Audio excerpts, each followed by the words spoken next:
Hello friend, তোমরা সবাই কেমন আছো? আমি ভালো আছি। আমাদের ঝাড়গ্রামের জার্নি চলছে আর তোমরা সবাই আমার সাথে আছো সেটা আমি জানি। আর আমরা যথারীতি চা খেয়ে আবার আমাদের গন্তব্যের দিকে রওনা দিলাম। রাস্তার সৌন্দর্য উপভোগ করতে করতে আমরা যথারীতি আমাদের ফার্স্ট গন্তব্যে পৌঁছে গেলাম। আমাদের ফার্স্ট গন্তব্য ছিল পূর্ব মেদিনীপুরের গড়বেতার গনগনি। গনগনিতে অনেকেই গেছো, আর এই যে রাস্তাটা দেখছো এটা গনগনি যাওয়ার একদমই রাস্তাটা, আর দুই পাশে প্রচুর কাজু গাছ ছিল। আমরা 10টার সময় পৌঁছে গেলাম মানে গনগনিতে। সেদিন সরস্বতী পুজো ছিল বলে 23শে জানুয়ারি, তাই অনেকটাই ফাঁকা ছিল। তোমরা দেখতেই পাচ্ছ যে একদমই লোক নেই বললেই চলে। আর তোমরা কে কে গনগনিতে গেছো আমাকে অবশ্যই জানাবে।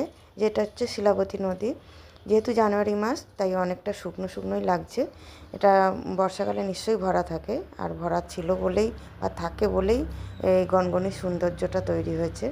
নিশ্চয়ই এটা পাড় ভেঙে ভেঙে তৈরি হয়েছে, এটা সবাই জানো। এর সৌন্দর্যটা আমি নেক্সট ভিডিওতে অবশ্যই দেখাবো। তোমরা আমার পাশে থেকো। ভালো লাগলে লাইক, কমেন্ট, শেয়ার অবশ্যই করো। ওকে, আজকের মতন টাটা, গুড নাইট।